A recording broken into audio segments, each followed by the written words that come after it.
नरेश की वो दिल दहला देने वाली कहानी सुनकर अब भी सब लोग सदमे में थे।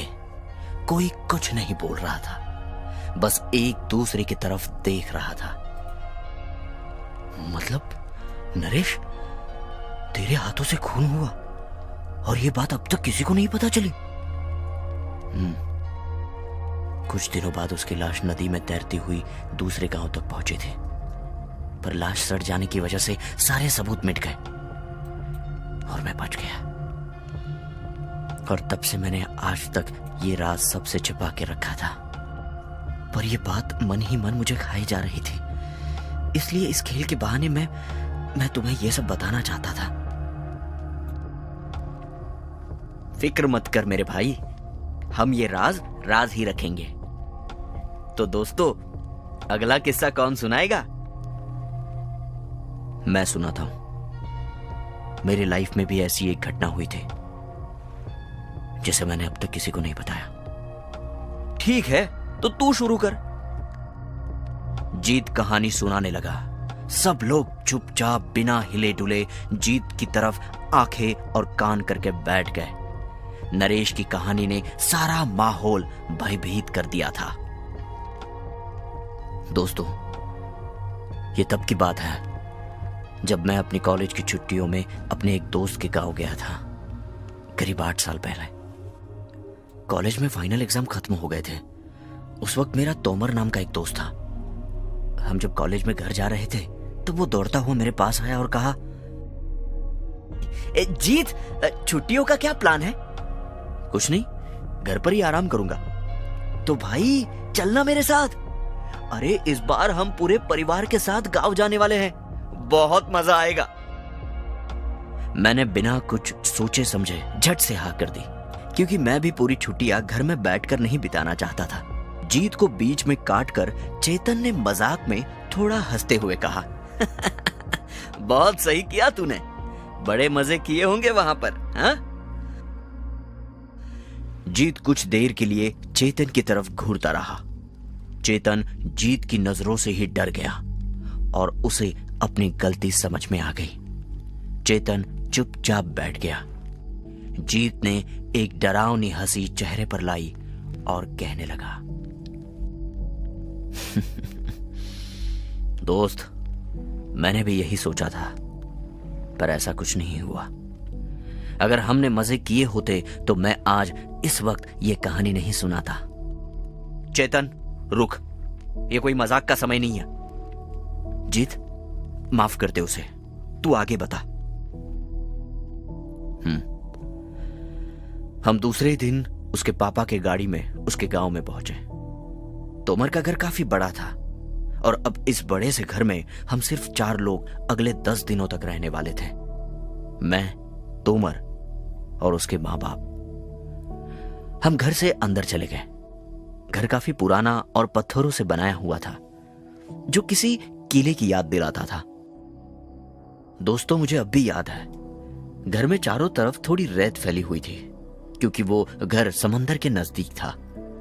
वहां आसपास बहुत से घर थे और उन घरों में भी रेत उड़कर आया करती थी। घर में 4 कमरे थे, एक नीचे और 3 ऊपर। तोमर और मैं ऊपर वाले कमरे में आ गए और उसके माँ बाप नीचे वाले कमरे में रह रहे थे। हम शाम के समय वहां पहुंचे, इसलिए तोमर की मां ने हमें समंदर के पानी में जाने से मना कर दिया।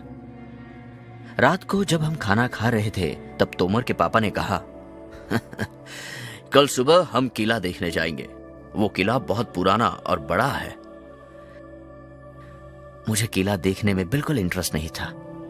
मुझे तो समंदर के पानी में खेलना था। खाना खाने के बाद मैंने तोमर को बताया कि मुझे कल नहीं आना।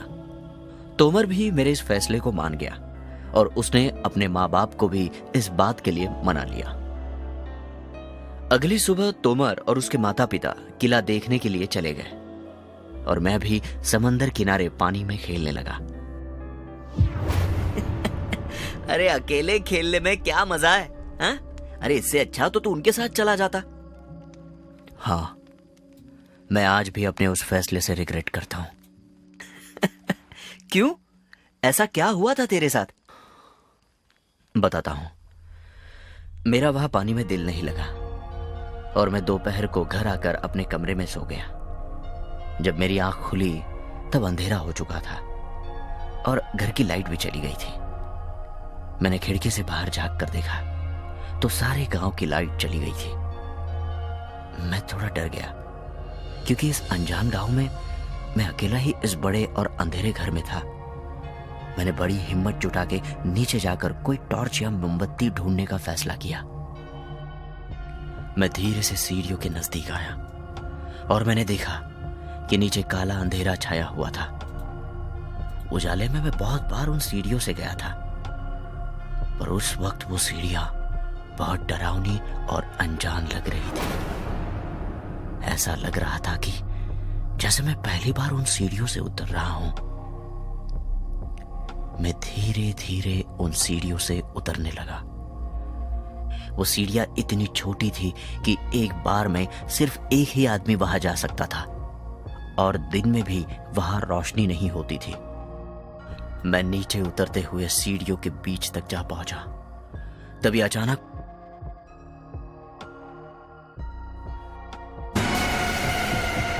मैं बहुत डर गया। मैंने पीछे मुड़कर देखा तो मुझे दिखा कि कोई बहुत तेजी से मेरी तरफ दौड़ कर आ रहा है। मैं डर के मारे चिल्लाते हुए भागने लगा, पर बीच में ही मेरा पैर फिसला और मैं सीढ़ियों के नीचे गिरने लगा। आखिर में मेरा सिर नीचे एक टेबल से जा टकराया। गिरने की वजह से मुझे पूरे शरीर में बहुत चोट लगी। तुम बेहोश तो नहीं हुए? और वो पीछे कौन था? नहीं, मैं बेहोश होने ही वाला था, पर मैंने खुद को बेहोश होने नहीं दिया। उठकर मैंने सीढ़ियों की तरफ देखा तो वहां कोई नहीं था। पूरे घर में सिर्फ घड़ी की टिक टिक टिक सुनाई दे रही थी। मैं गिरता पड़ता घर के दरवाजे की तरफ आया। मैंने दरवाजा खोलने की बहुत कोशिश की, पर वो रेत की वजह से फंस चुका था। घर के बाहर जाने का कोई रास्ता नहीं था। फिर मैंने दरवाजे को धक्का देना बंद किया और अलमारी में कोई टॉर्च ढूंढने लगा। कुछ ही देर में मेरे हाथ एक टॉर्च लगी। मैं उसे ऑन करने ही वाला था, तभी अचानक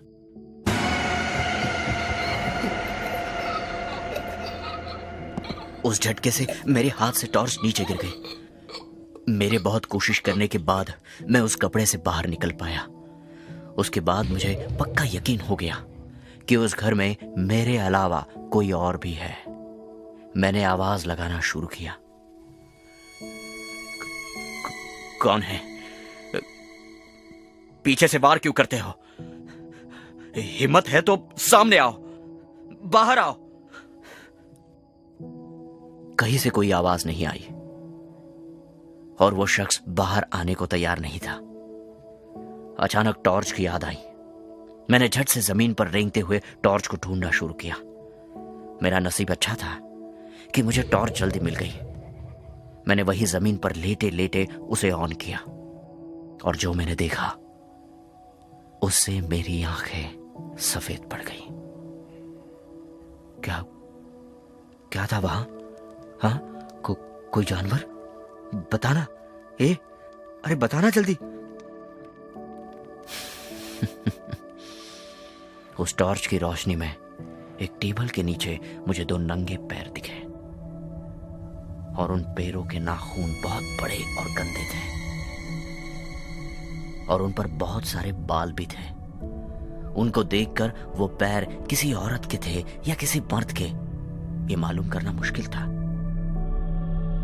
मैंने डरकर जल्दी से टॉर्च को ऊपर घुमाया, पर वहां कोई नहीं था। मैंने फिर से रोशनी नीचे घुमाई तो वहां सिर्फ पैर ही थे। वो पैर धीरे धीरे मेरी तरफ बढ़ रहे थे। मैं भी डर के मारे पीछे जा रहा था और फिर धीरे धीरे वो पैर टेबल के नीचे से बाहर आ गए।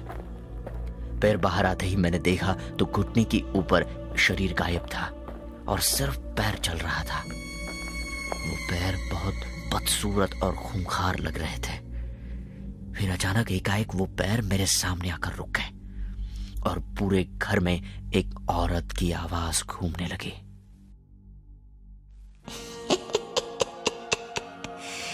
तुम मुझे देखना चाहते थे ना, हाँ? तो ये लो, मैं तुम्हारे सामने आ गई। देखो मुझे, देखो ना। और इस बार मैं पीछे से नहीं, सामने से वार करूंगी। तुम भूत हो क्या? तुम मुझे क्यों मारना चाहती हो? मैंने कुछ नहीं किया, मुझे यहां से जाने दो।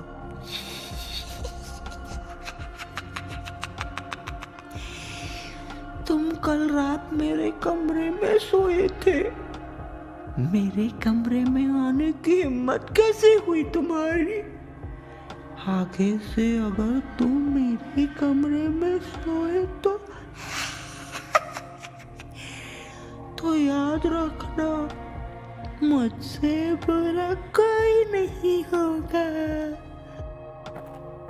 वो पैर फिर से मेरी तरफ बढ़ने लगे। मैं और भी डर गया। मैंने आंखें बंद करके हाथ से ही टॉर्च को जोर से फेंका। थोड़ी देर बाद मैंने आंखें खोली तो मैंने देखा कि वो टॉर्च हवा में लटक रही थी, जैसे उसे किसी ने अपने हाथ में पकड़ा हो। अचानक वो टॉर्च जोर से मेरी तरफ आई और मेरे सिर पर वही जाकर लगी जहां गिरने की वजह से मुझे चोट लगी थी।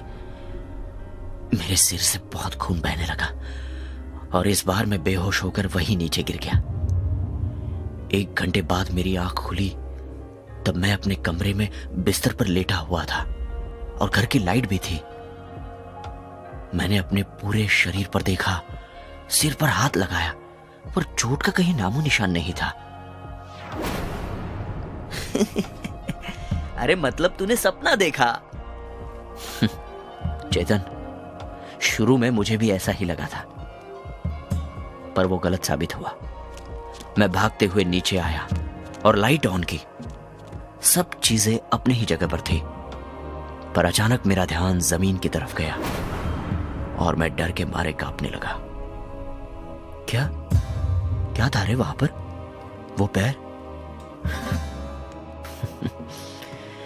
वहां वो टॉर्च पड़ी हुई थी। मैंने उसे उठाकर देखा तो उसके एक कोने पर खून का दाग और उस पर 2-3 बाल फंसे हुए थे।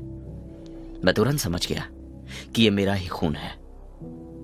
मैं उस टॉर्च को देख ही रहा था तभी अचानक तोमर और उसके माता पिता अंदर आए। अरे तुम अभी भी जाग रहे हो? सॉरी यार, हमें आने में बहुत देर हो गई, बस नहीं मिल रही थी। मैंने चुपके से उस पर लगा खून साफ किया और वो टॉर्च अपनी जगह रख दी। खाना खाने के बाद मैं अपने रूम में जाने लगा, पर उसी वक्त मुझे उस आवाज की बात ध्यान में आने लगी और पल भर में वो कमरा मुझे डरावना लगने लगा। मैंने उस कमरे से अपना सारा सामान उठाया और तोमर के कमरे में जाकर सो गया। दोस्तों, मैं सच कह रहा हूं, उस वक्त मैं बेहद डर गया था। मैं अब एक और दिन वहां रुकना नहीं चाहता था। अगले ही दिन घर का बहाना करके मैं उस घर से और उस गांव से निकल गया और आज तक कभी भी उस गांव में कदम नहीं रखा। क्या ये बात तुमने कभी तोमर को बताई? नहीं दोस्त, उसे इस बात का कभी पता नहीं चलने दिया मैंने, क्योंकि उस घर में जो कोई भी था उसे मुझसे तकलीफ थी। आज भी तोमर और उसका परिवार उस घर में जाकर आराम से रहते हैं, पर शायद किसी मेहमान का उस घर में आना उस औरत को मंजूर ना हो। आज भी मेरा मन मुझसे एक सवाल पूछता है कि वो औरत कौन है, उसका उस घर से क्या नाता है, उसका तोमर और उसके परिवार से क्या नाता है। क्या वहां कुछ